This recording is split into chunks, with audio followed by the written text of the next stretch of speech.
Në prag të ndërimit të viteve, dua t'i drejtohem gjithë komunitetit futbollit shqiptar për të shprehur mirënjohjen time të sinqertë për një vit që do të mbetet gjatë në kujtesën tonë.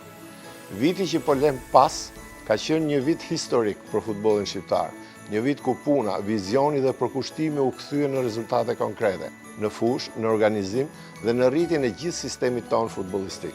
Shqipëria u konfirmua si një vend dhe partner i besueshëm për futbollin evropian, duke pritur me sukses finalet e kampionatit evropian për 17 vjeçarët dhe duke mirëpritur për herë të parë në Tiranë Komitetin Ekzekutiv të UEFA-s.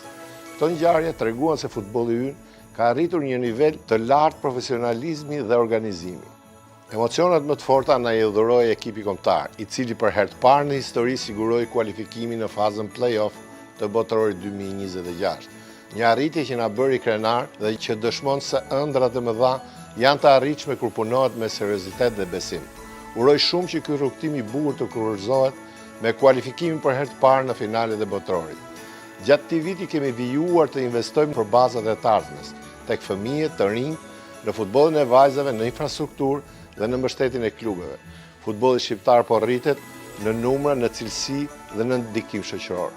Dua të falenderoj nga zemra të gjithë ata që kontribuan dhe kontribuojnë çdo ditë në këtë rrugtim futbollistik, trajnerët, arbitrat, drejtuesit e klubet, stafet teknike, administratën e FSHF-s, partnerët tanë, institucionet shtetërore, qeverinë shqiptare, për ndihmën e madhe dhe mbështetjen e tyre. Në këtë frym pozitive, hym në vitin 2026 me ambicie të forta për të bërë akoma më shumë, për ta çuar më përpara futbollin shqiptar dhe me një ëndër të madhe, të jemi pjesë e botërorit 2026. Ju uroj të gjithë gëzuar festat, gëzuar vitin e ri dhe një vit sa më të mbar 2026.